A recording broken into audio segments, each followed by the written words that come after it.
Hi, welcome to the Product Momentum Podcast, a podcast about how to use technology to solve challenging technology problems for your organization. Okay, well, welcome to the next episode of the Product Momentum Podcast. Sean, how you doing? Doing good, Joe. How are you this week? Doing very well. And I have to say I'm very, very pumped up about today's episode and the interview we did. So we talked to Sebastian ErraZuriz, and he is an artist and designer and entrepreneur, and he's based out of New York City. And he's done a lot of cool different things in his career with, sculptures and just designing all kinds of different, things, for lack of a better term. Like he's got hired to design the inside of a jet, for example, among many, many other things. And our topic today is creativity. Yeah, I highly recommend. We'll post a link to his TED Talk in our write-up here, but I highly recommend you watch the TED Talk that he did because it's extremely inspiring after you listen to our podcast, of course. Yeah, so, we usually do a segment that kind of has our take on the topic and, gives some insight into it. But in this case, the interview was just so in-depth and so rich that we don't really want to do that today. We just want to say, listen to this episode about creativity if you are looking to inject creativity into your work life, your personal life, or just don't really know what the definition of creativity is, because Sebastian's got a great way of putting it. That pretty much sums it up. Well, without further ado then, on to the interview with Sebastian. So welcome to our Momentum Podcast. Here we talk about software products and innovation, and how to build momentum, which you're familiar with because we've had several conversations about that in the past. Thank you for joining us. Can you tell us a little bit about yourself and about your role? Sure. So I'm an artist, designer, bit of an activist, now apparently a tech entrepreneur too. I'm Chilean, based in New York for the past 12 years. And basically, I have a studio in which we work on everything from the interior of a private jet to a giant public artwork in Times Square, or a 3D printed set of shoes, all the way to, some basic design product. Now, over all of the time in which I've been working as a designer and artist, it's always been driven by the need to connect, the need to invite other people to look at what they're missing, to see what's obviously always been there, but we pass by and somehow inadvertently can't notice it. And it's happened to me, like many other creatives, that we feel we're no longer being able to make contact, that no matter how creative we try to be, whatever we throw into the world gets absorbed into this black hole of information, and it immediately fizzles up and disappears. And so suddenly the role of the creative, of the artist, of the designer is being incredibly frustrating and unsatisfying. And you feel that you can no longer make a difference. And it is within that scenario that I'm suddenly forced to get into technology as a way to use the leverage of the exponential reach of technology to continue to communicate and connect. And that's when slowly we passed from a studio that was doing 3D prints and using 7-axis robots and that end of the tech side to actually maybe we need to hire a coder, and suddenly what if we could develop this bot, and what if we could think of machine learning for this or that problem, all the way to, what, guys, we need to hire a team of engineers and start building software. So it's been a very interesting path in which arriving at technology has been through a necessity and always driven by a need and an urge to connect as an artist from an existential standpoint. Oh, that's amazing. Yeah, you've had an interesting journey for sure. Our goal here with this podcast is to kind of try to tap into some of your experience with creativity. And I know it's going to be a hard conversation to have, at least from our perspective. I think it comes to you easier than it comes to most people.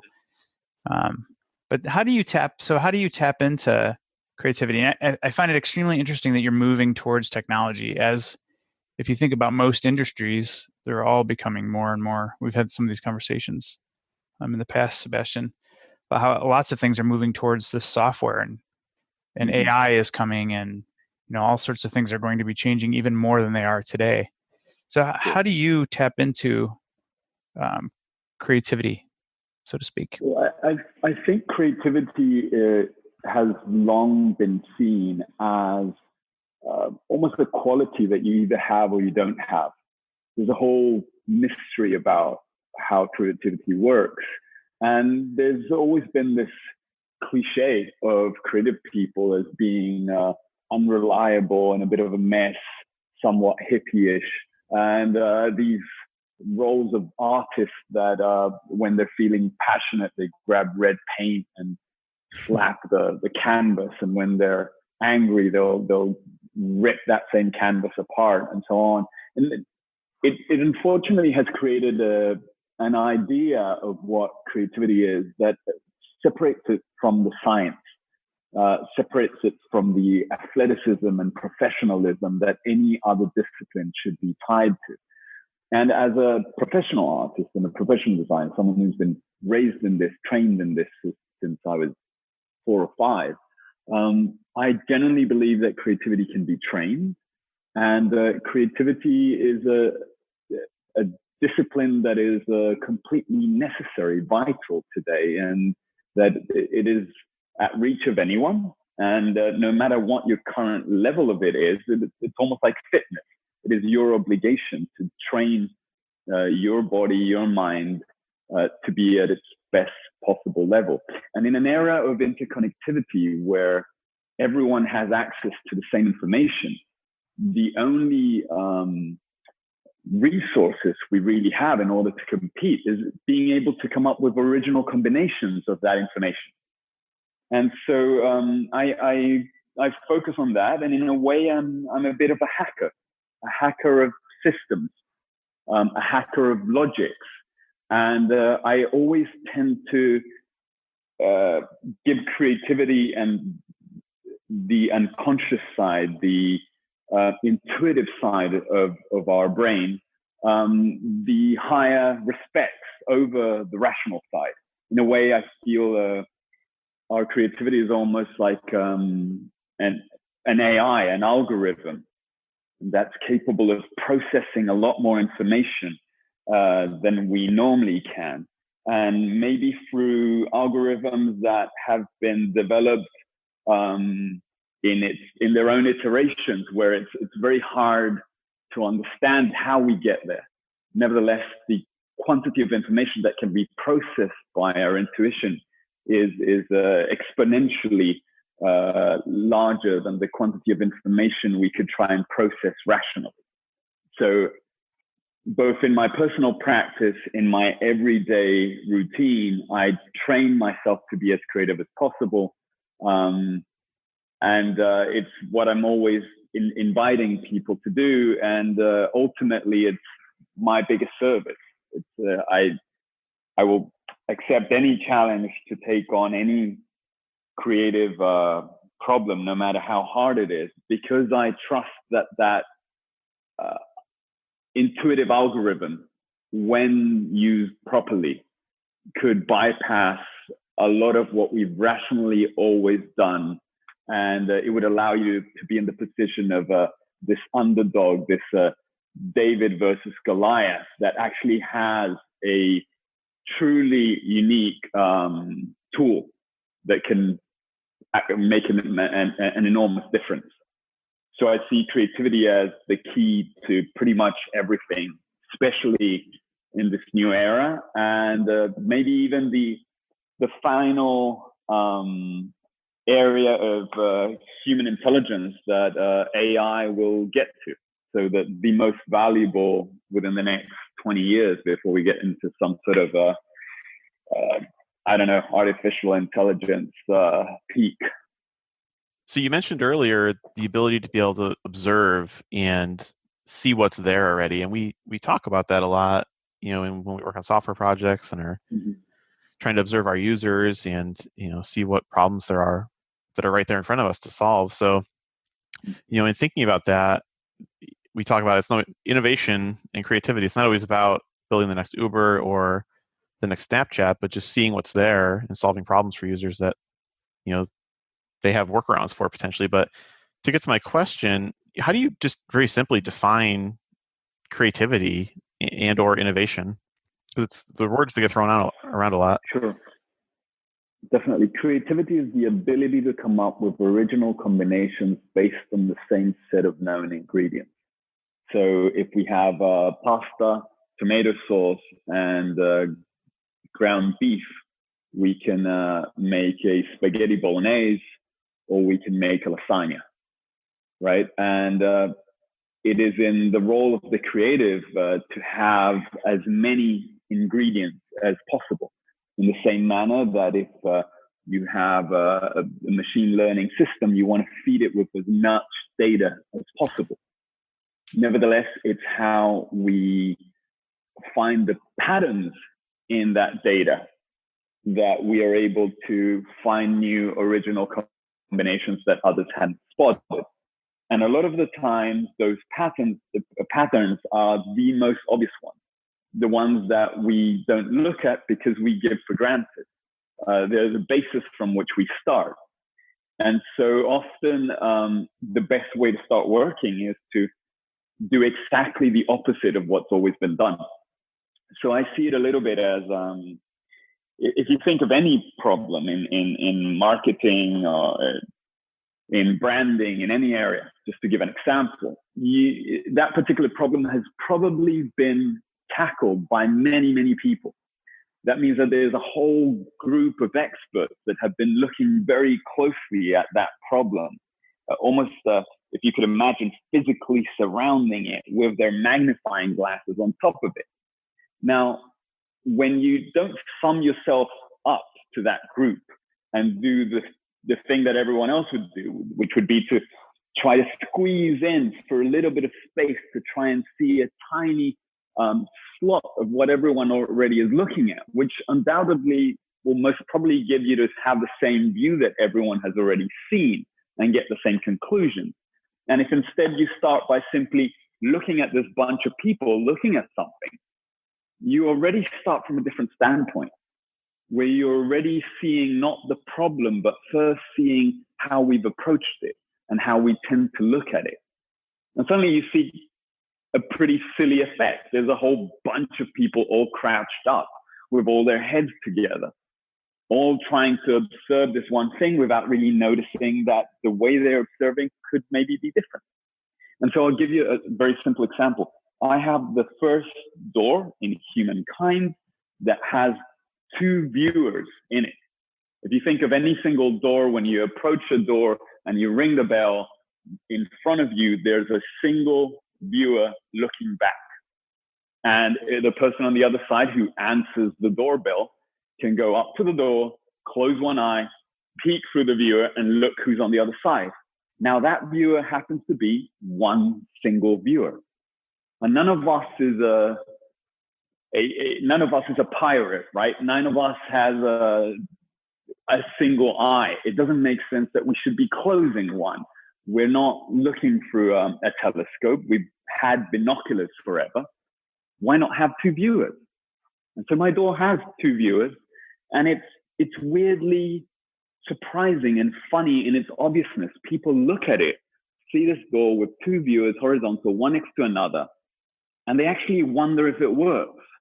And they go up to the door to check if they can actually see through it, because they can't quite believe that they've never thought about it before. Now, the door has a practical purpose of allowing you to see in a better manner, right? But also it's simply staring at you back in the face and telling you, hey, how about we open that other eye? How about we look again? And so that practice is what I do again and again and again in a variety of areas. And the process of looking at things differently can really be applied to absolutely any industry or any problem. I was laughing out loud, literally on mute, when you were talking about the peephole in the doors. That's an amazing example, and I love the pasta example too. I'll probably steal that one as well. So, yeah, it's really weird. I had a museum show, and we sent the door over. It was one of the pieces they wanted to show, and when they sent us the door back with the two viewers, the door came. We took it out of the crate. It gets unpacked, and there was this smudge of grease between the two viewers, and I go like, "What's that smudge of grease? How disgusting!" And we check, and we realized it was people's noses.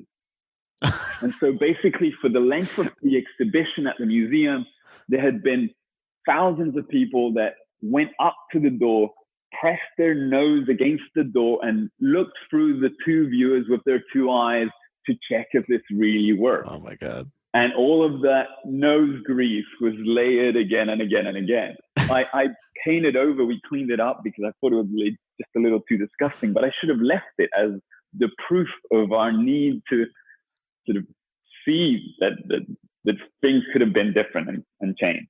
Right? It's evidence. So that's so cool. So something I debate with my friends and my colleagues a lot is how important is like your physical environment that you're in when you're trying to be creative. Like, people, do you have to stand in a room blasting classical music, or, how important is that environment around you? I think that's a really good point. Obviously, our environments matter a lot on us in the same manner as our own physical presence matters a lot. So it's been proven, right, that if you raise your arms more and you walk upright, you tend to have more positive thoughts and you carry yourself with more determination and so on. In a similar manner, if your space is very constricted, if you feel that you can't move too much or do too much things without being looked at, that naturally influences the way that you feel more constricted to come up with ideas. If the space allows you to feel more free, to maybe feel less judged, to feel there's more space, it also, I believe, allows your mind to feel more tranquil and more confident.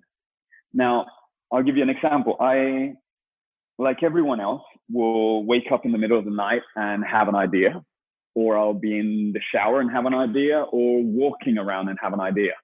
Nevertheless, because I do this for a living, if you guys had hired me to come up with a solution, with a design, with a campaign for the team, I need to comply with timelines. And occasionally I'll need to force myself to come up with an idea. Now, to force myself, what I do is similar to what some of you might do if you meditate, right? I try to place myself in a situation where my mind can be blocked, so the unconscious side of the head can do other types of work. For that, I personally need loud music. I personally need to be tapping my foot. So I'm tapping, keeping a pulse. And that pulse almost works like an where I'm keeping my attention on that pulse. And it's almost like being a bit of a medium. I'm really trying to block out any thinking and allow my head to come up with weird associations. And I have pen and paper in front because it's the fastest I can sketch or put down ideas. And I just throw everything out that comes up to me. And this process could last an hour and a half. And it's almost like in a movie when the protagonist opens the time portal and this weird sort of circular thing opens up and they've got a finite amount of time to pass through it, right? And then the time portal closes. Here it's almost like you have an unconscious portal or an intuitive portal where you're pulling out as much information as you possibly can, as fast as you can, without judging it, and capturing it all in my case, on pen and paper. For someone else, it could be typing it in the computer or on their phone. And then at some point you're exhausted. At some point you're done, and your head just wants to go other ways. In the same manner as at some point you can no longer continue to meditate, and you need to end that process. Now, to be able to do something like that is quite vulnerable, because first, my eyes are closed. I don't know much around me. I'm moving my arms a lot. I probably look quite silly and quite vulnerable. I happen to be in charge of my studio. I'm the boss. So in some manners, it's already a lot easier for me to be there. Nevertheless, I still do this process when everyone's left. It's what I do when I'm alone at the studio. I have a hard time doing it otherwise.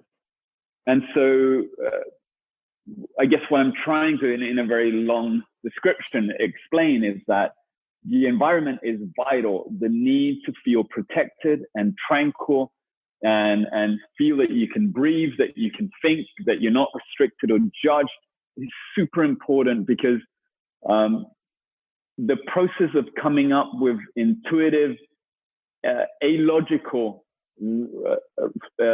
associations with rationally maybe don't fully make sense at first requires that leap of trust and requires that space. That's fascinating. So in our world, thank you for sharing that, by the way. That was very personal and very deep. I think in our world, when it comes to software, I agree with you that creativity is the key to everything. That was your quote from earlier. Especially, as the world is moving more and more towards technology, and like you said, we all have access to pretty much the same information and ideas that are already out there.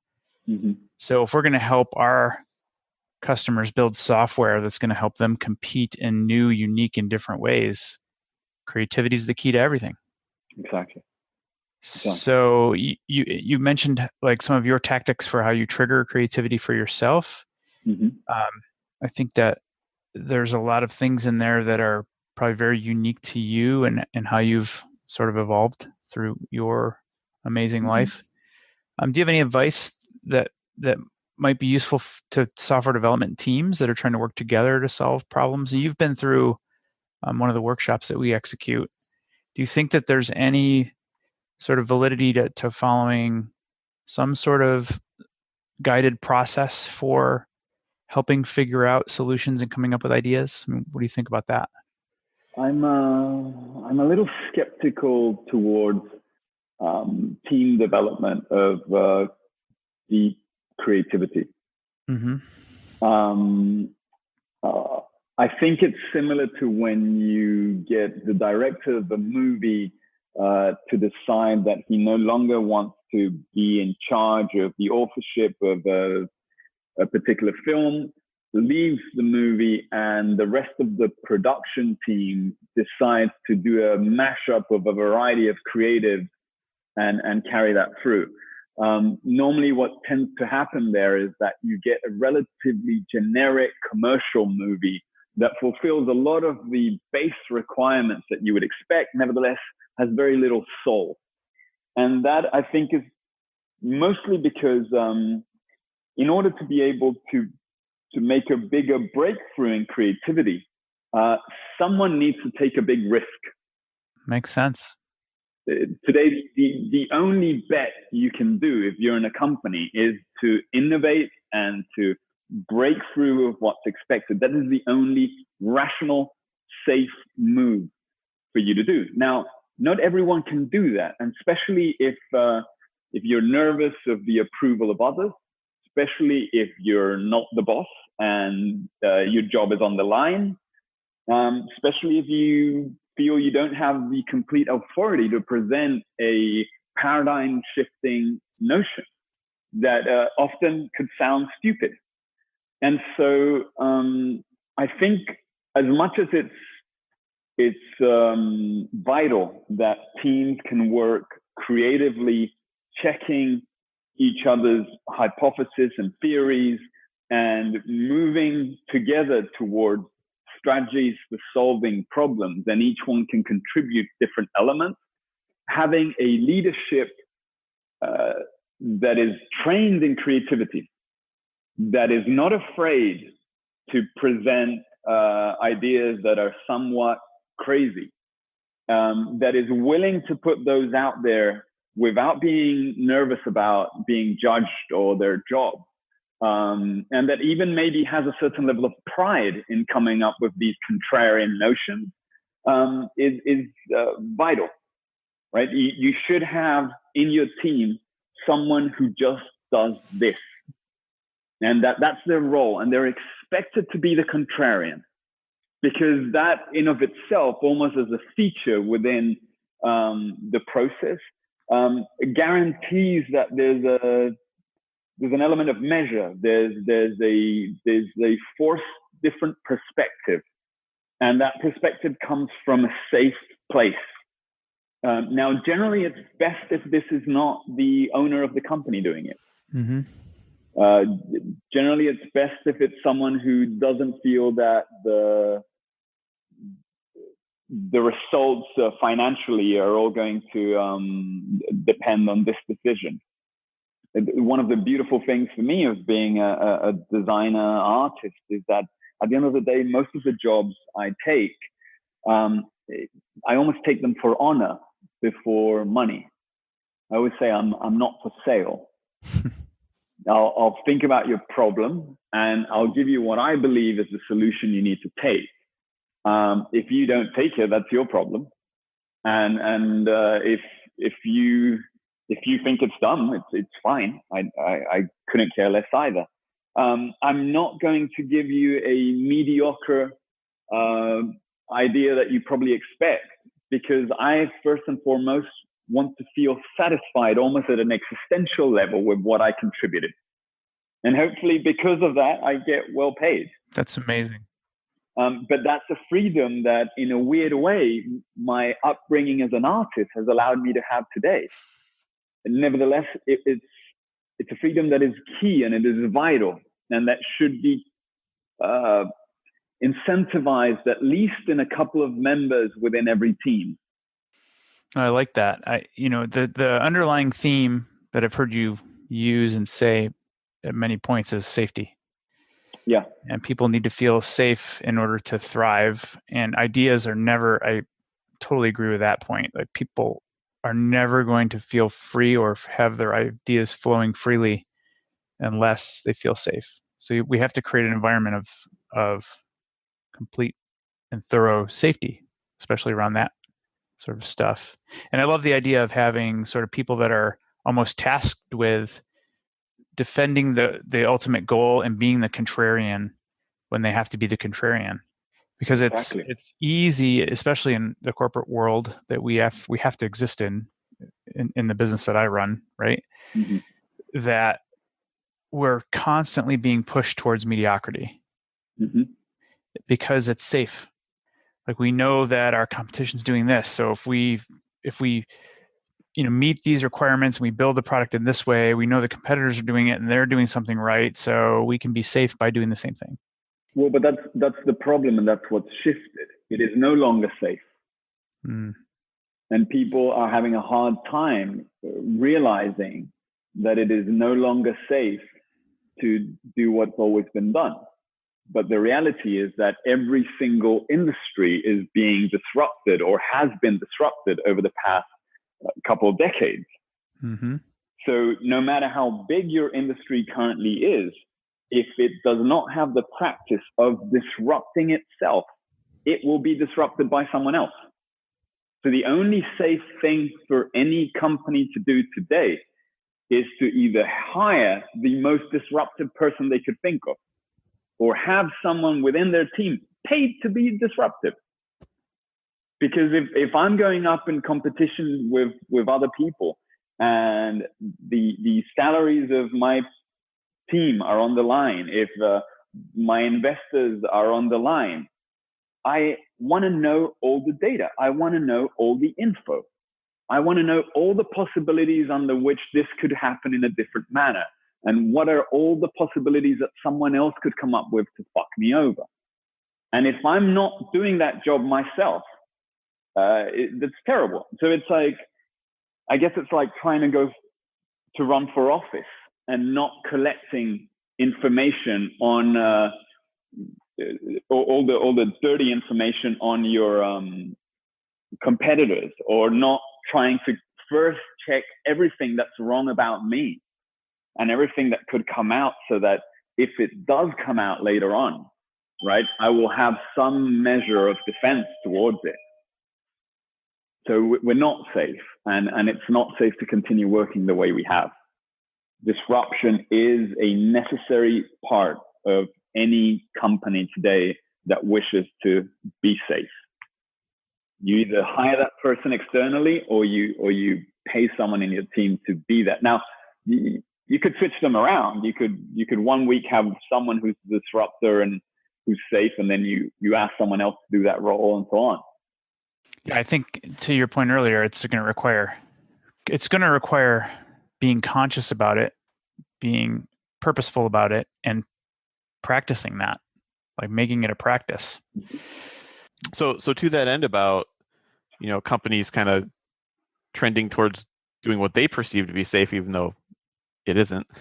What are some companies, or who are some companies that you admire or do think doing a good job with creativity and being different? Well, we could definitely think, for example, of just this week alone, Nike's move to place what's his name, Kirkpatrick? Colin Kaepernick, yeah. Yeah, Colin Kaepernick then, as the face of Nike, knowing that they make the they make the outfits for the football league and so on, is a huge bet. That kind of risk that Nike has taken before in other situations, I think is brilliant. I think that's the kind of thing that companies should be doing right now. And for a lot of people, that would be a very, very scary move. You're basically siding with one part of a giant political discourse, and you're seeing immediately the next day a whole group of people posting your ad as their own personal belief on social media. They're choosing to promote your own brand as a concept, right? They're reposting your ads as their own personal philosophy, while you're having another group that's burning their old Nike products. That kind of bet came out of some agency in charge, and it came out of one creative person who went for a coffee and figured, you know what, we've got to do this. And he managed to convince his team, and they convinced the owner of the agency, and that owner of the agency had to then convince the whole Nike team, and then they probably had to convince, I don't know, maybe the board. But that's this whole series of bets that needed to happen that allows us to today be talking about it on a podcast, or have it be the trending element. And I think it's brilliant. And so once again, risk here is actually pretty safe. I mean, what's going to happen to Nike? Nothing. Everyone's going to continue using it. This is going to die down very quickly. And for most people, it will continue to cement the notion of Nike as a very edgy brand, and that will be it. So it's a brilliant move if you think about it. In the same manner, I don't know. There's many companies that are constantly changing and innovating. This same week, again, I guess we could talk about Amazon, right? The fact that they're now a $1 trillion company, and if we were to check the interviews of Bezos from just 15 years ago, the guy was already talking about the need to collect data and the importance of being able to know everything about your client.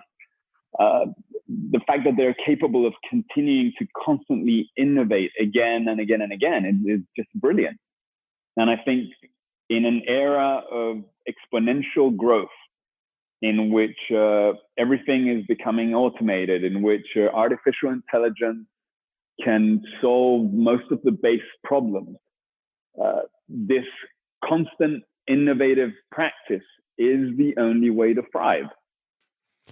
Yeah, I've heard Jeff Bezos in interviews say, when we come out with a great quarter, for our stock, and the results come out, that wasn't from what we did last quarter. That was from 3 or 4 years ago of planning and innovating. And it's essentially got to be built into your DNA to be operating like that, so that things are continually, being innovative as you grow and kind of move forward. So I'm curious. You're talking a little bit before about teams and teams being creative. So when you're hiring a creative for your team, what are you looking for in that candidate, and how do you test them?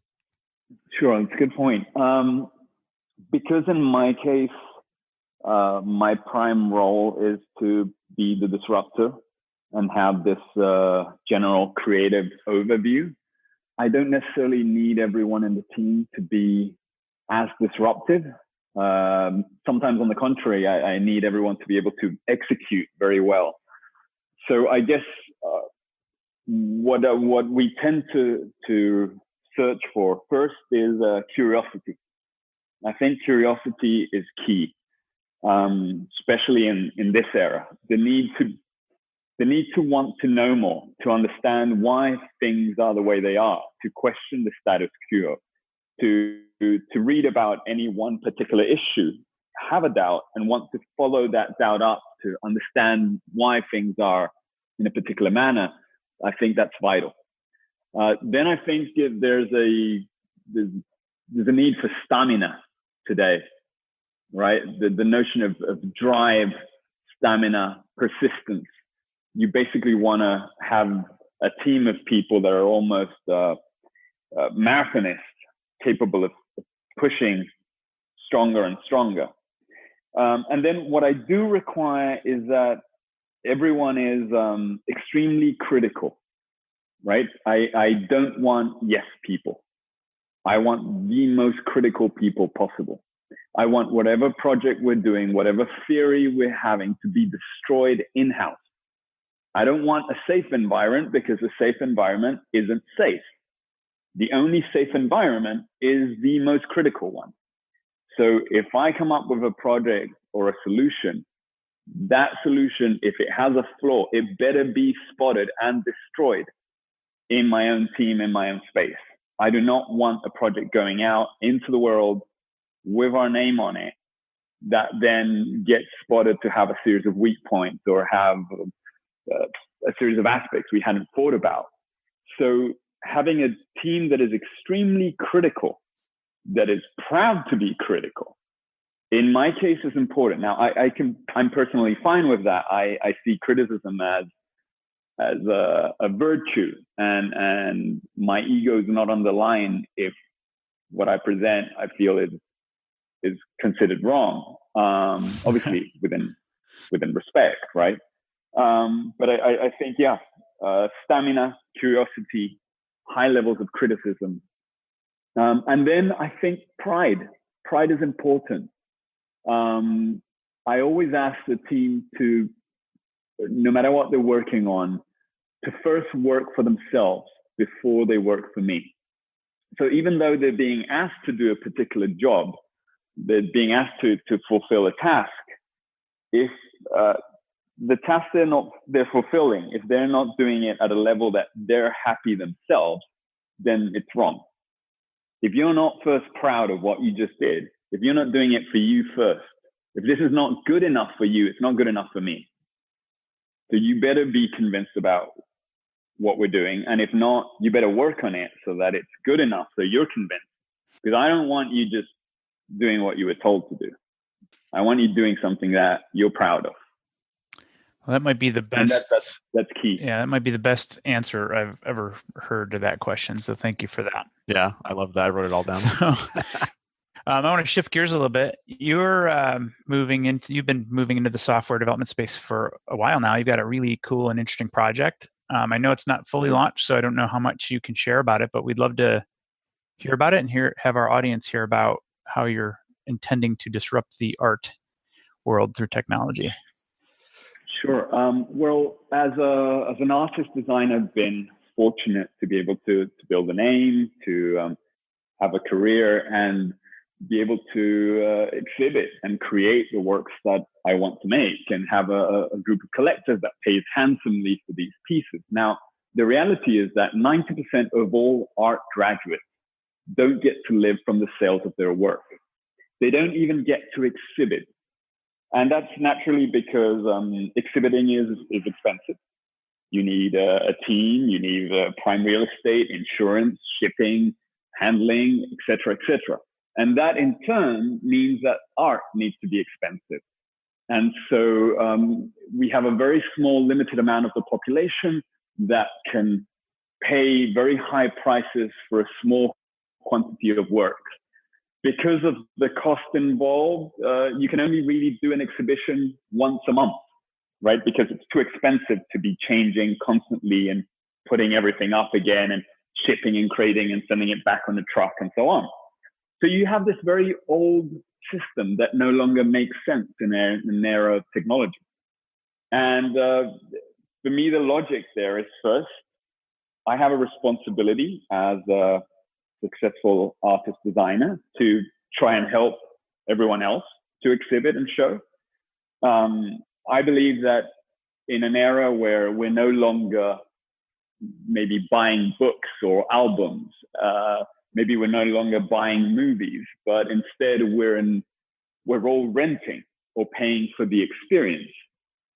Being able to change a system where you pay a lot of money to own permanently something by very few people, to instead having a system where you pay a tiny micropayment for an experience that you don't need to own because there's so much interesting experiences that you want to have a different one all the time, makes complete sense. And within that, the logical step is to move into the virtual, to use augmented reality as a platform where the arts and creative experiences can be shared. And so we're currently building a platform for artists, designers, architects, creatives in general, to be able to exhibit their works, share their works, and receive some form of payment for that experience, and be able to do that in a democratic manner, using the natural technologies that are coming up now that will be part of our future routine. So we're basically we're building the future art world in which most of the creative output, we believe, will be made and experienced. That's great. What's the last book you read, Sebastian, that sort of changed the way you think, that you would recommend our listeners read? I don't have a proper answer because I actually stopped reading books about a year ago. So books have this problem, right, which is a format problem. And it's similar to pretty much every single other industry. You get a writer that has a series of ideas that can be perfectly summed up in 20 pages.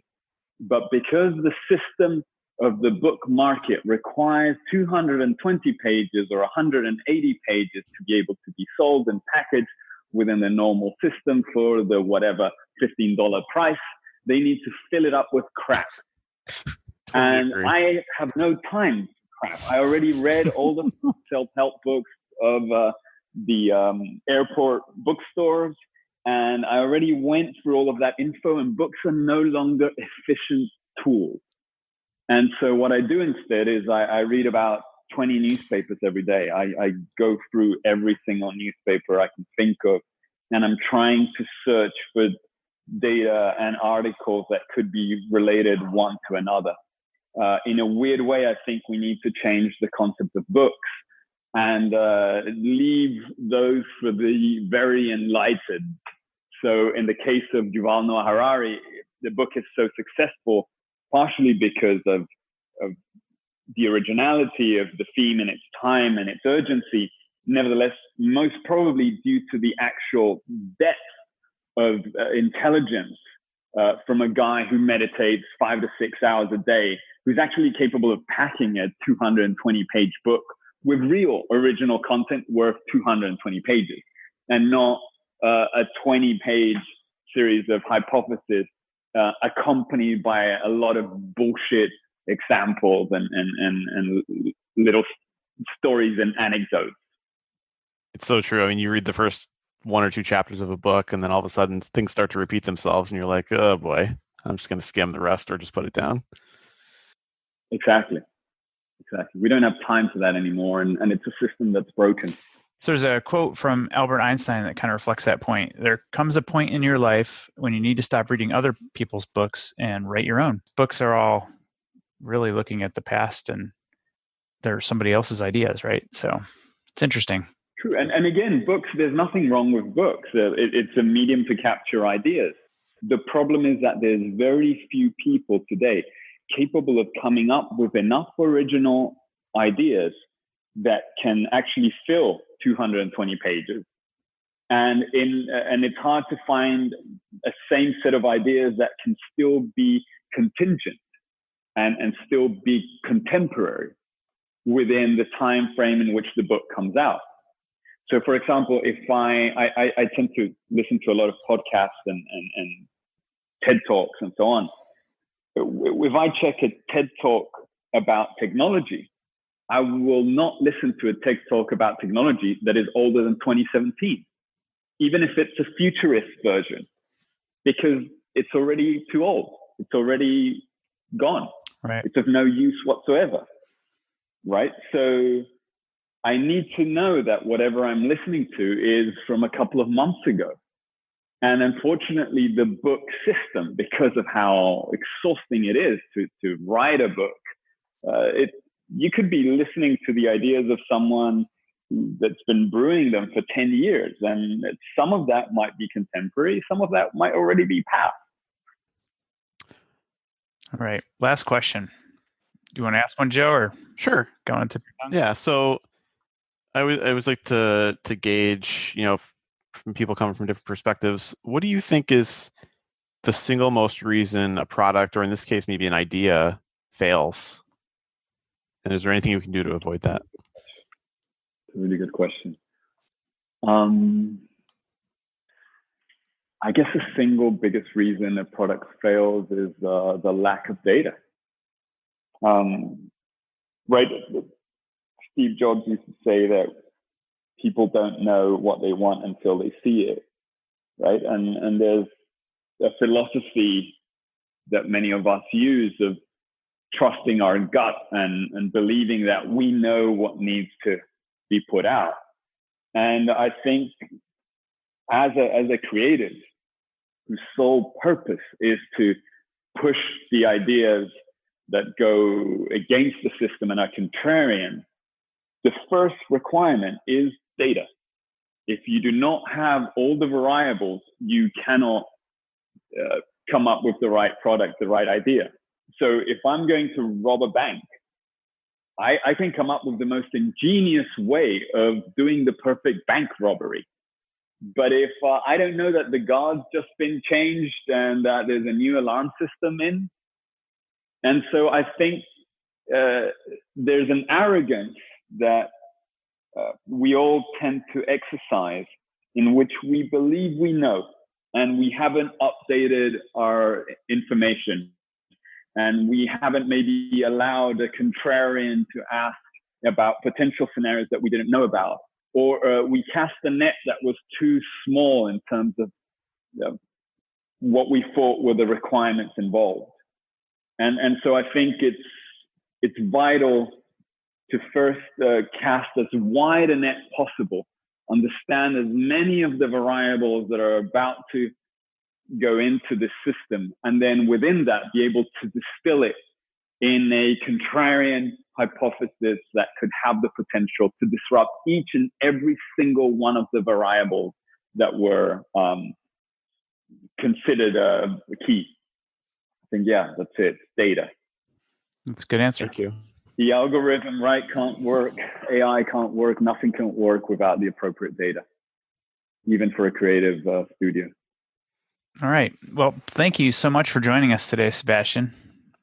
You're welcome, John. You're welcome. It's been fantastic. Congrats on everything, and thank you for, all the support on the projects we're seeing together. I hope we can get everything to work. I'm sure we will. Just always a matter of time, and which, it always feels like we don't ever have enough of. The older I get, the more it feels that way. All right, so that's it for today. Thanks for listening. And we're not going to just talk the talk. We're going to walk the walk. So we would love if you go into your podcast products and leave us a review. Sean and I guarantee and are committed to reading absolutely every piece of feedback we get there. And not only that, but you're helping other listeners by getting that feedback in there. It helps us move up the search rankings so that other people can find the episodes. So thank you, everyone.